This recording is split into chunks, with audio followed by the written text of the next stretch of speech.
Hey everyone, Leo with Dreaming Tree, and welcome to the assembly video for our Apron gift bag. Great little project, super quick, and I'm actually going to go through inking on this one as well.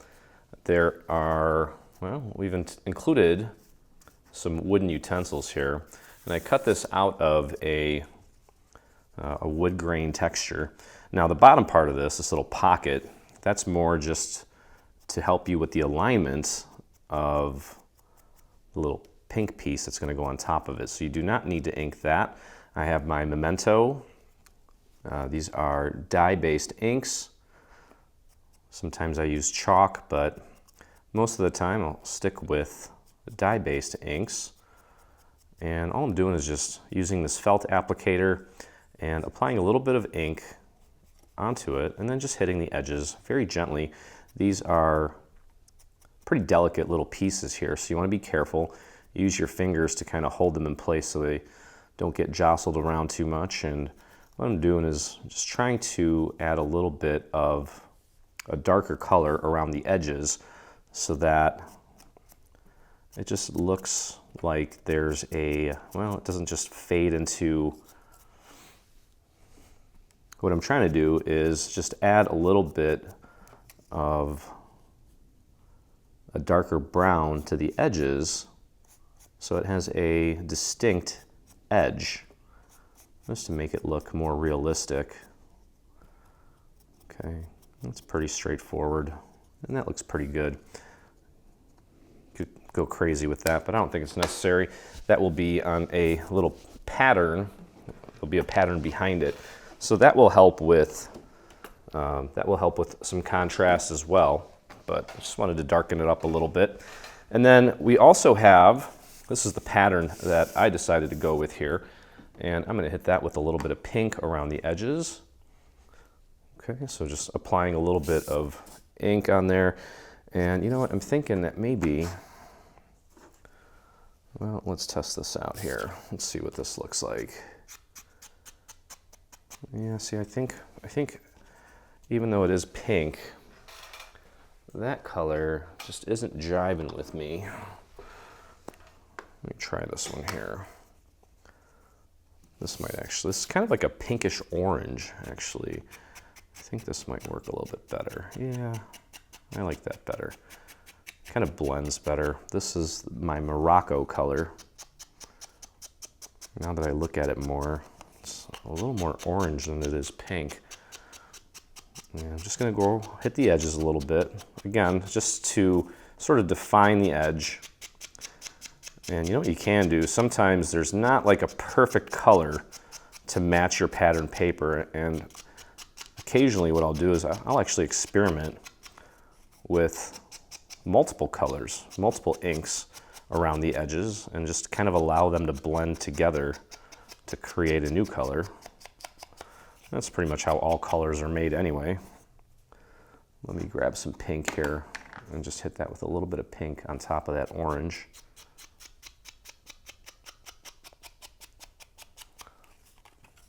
Yeah, that looks nice.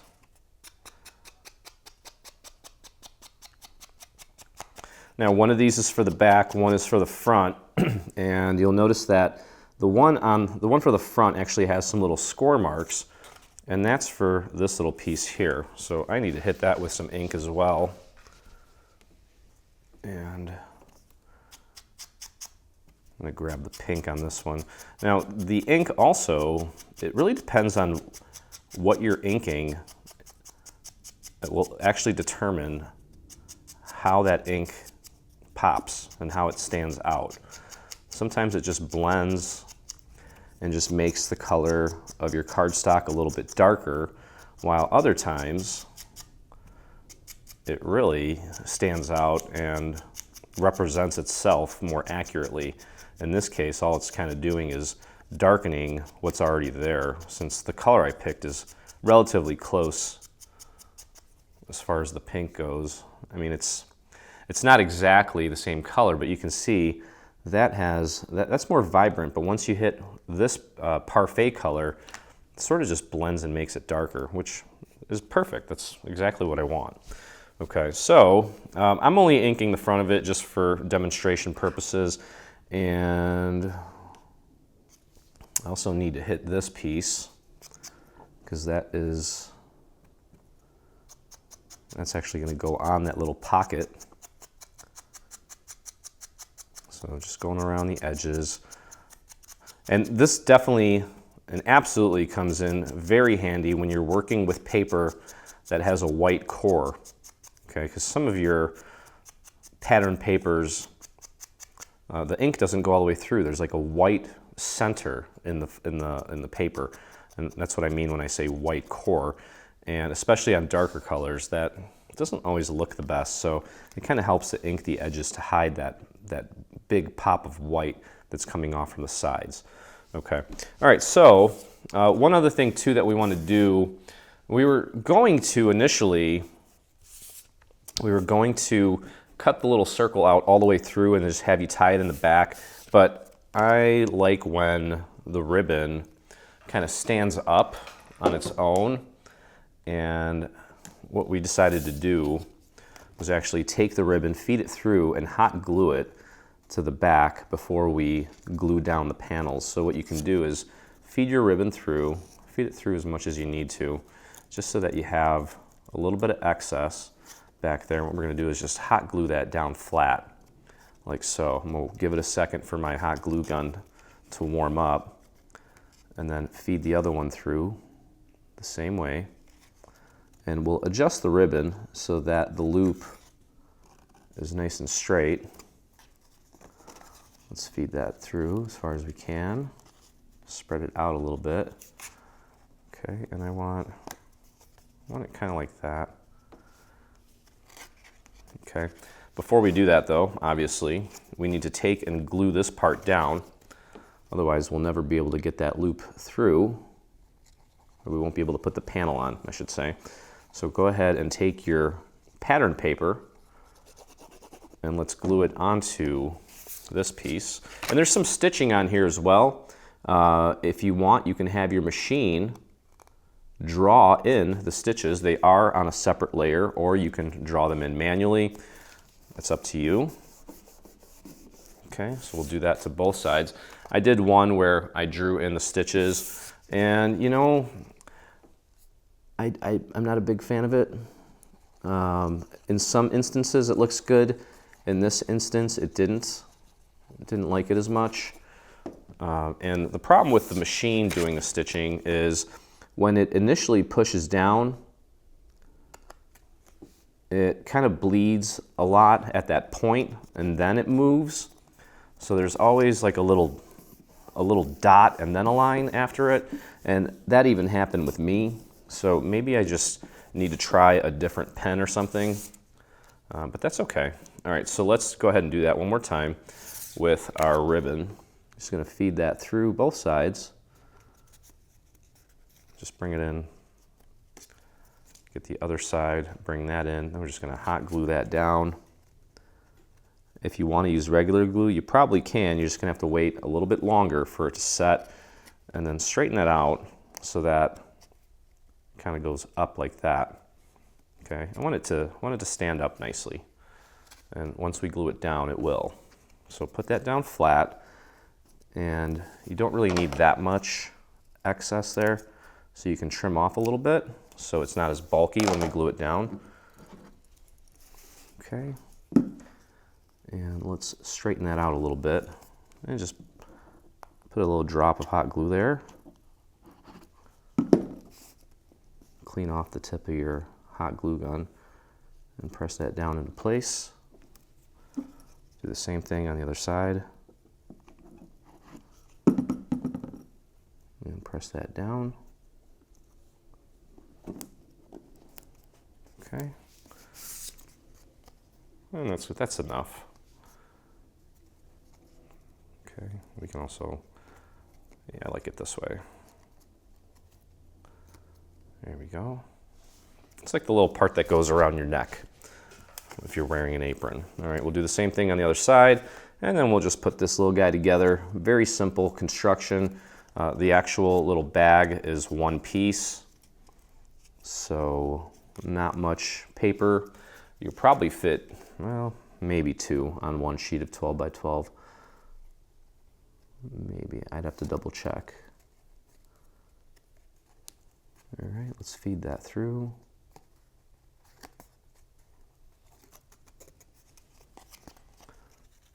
All right, we'll try to flare it out so that it looks just like the other side here. Let me straighten that out. It's got to go the other way. There we go. Yeah, just make sure that they're roughly the same length. That looks good. Okay. And apply your hot glue. Press that down. Well, that'll wake you up.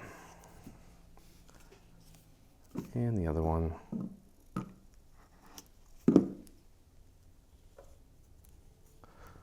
Press that down. I have a little bit of wiggle room here to cut off some excess, might as well.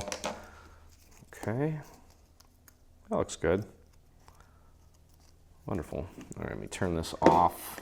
We're done with that. Okay, and again, this is going to be my front. And remember, I mentioned that we have our little spoons. There's two little markers here. And we try to include those whenever possible to help you with the placement of things, just so everything looks nice and accurate. So we can put this piece down first. Okay, locate those little markers. Get it right in between. There we go. You can leave those spoons kind of folded out a little bit to add a little bit of dimension to the project. Next, we're going to put our pink piece on. This is Encore Parfait is the name of the color. It's from 12 by 12 cardstock shop. And that's going to go right on top of that little area. Here we go. And then we have one more overlay to get that continuation on that beautiful pattern we have. And you want to pop that right in the center so that there's a slight border all the way around, just like that. Okay, so we have our front, we have our back, and then here is the main structure, already pre-folded. Okay, all we're going to do here is take and apply glue to this tab.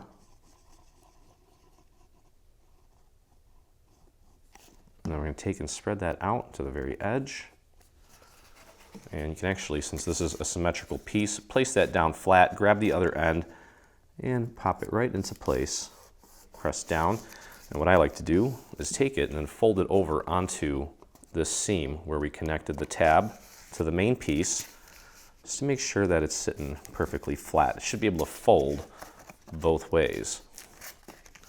And that's usually a good indicator that you've got it lined up correctly. Okay, so there's the main compartment, we'll say. Let's move this out of the way for a second, and we're going to apply our glue to the remaining three tabs. Try that again. Apply your glue to the remaining three tabs. And then spread that glue out to the very edge.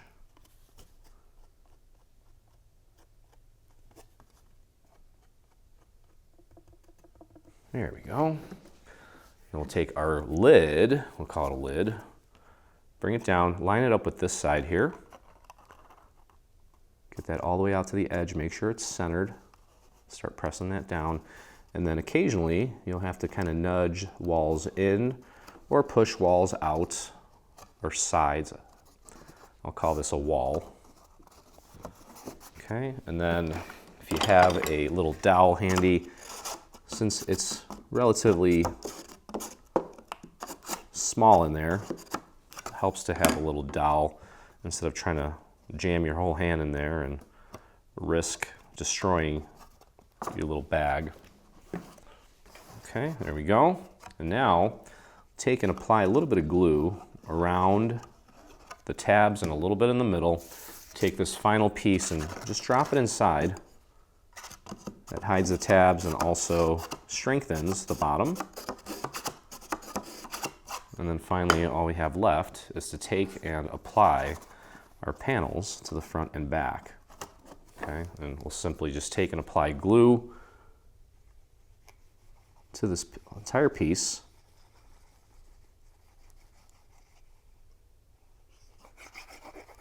You can put some glue on the ribbon too. It might be a little bulky up at the top, but that's okay. As long as you get the edges glued down, it'll hide it nicely.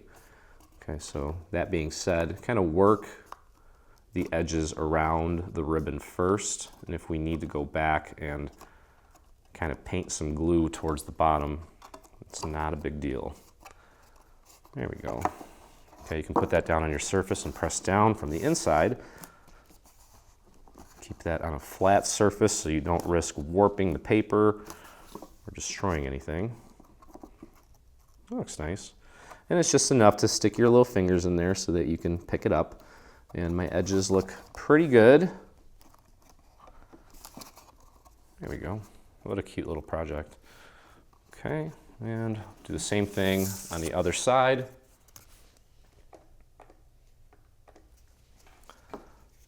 Close it up on the other end, or on the other half. And that's going to do it. Fill it with a little crinkle fill, some of that paper grass, whatever it is, maybe even a little tissue, and pop your little gift in there. Perfect again for a little gift card, especially if maybe you're giving them a gift card to a place where they can get some baked goodies, or maybe they're going shopping for some new pots and pans. This would be a good little housewarming gift as well. So here, I didn't get enough glue on this section here, so I took a scrap piece of paper and just applied it to my little scrap. And then that way I can slide it in between the two layers and get the glue exactly where I need it, and then just give those little areas a little extra love to close them up. And there it is. See, I have a little gap there. Not a big deal. And that gap is a result of that ribbon in there. It's okay. Just paint a little bit of glue in there and just hold it in place for a few extra seconds. And there it is. Nice and clean and seamless. And that is ready to go.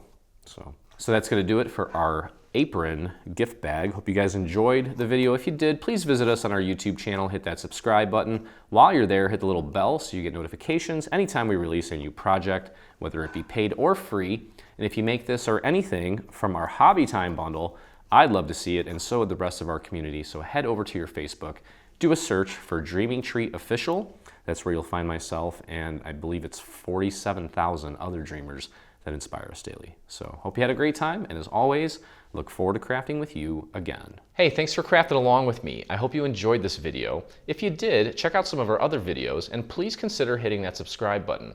Also, don't forget to visit our site and check out our free SVG section, where you'll find over 140 free SVG files complete with assembly tutorials. I'll see you in the craft room.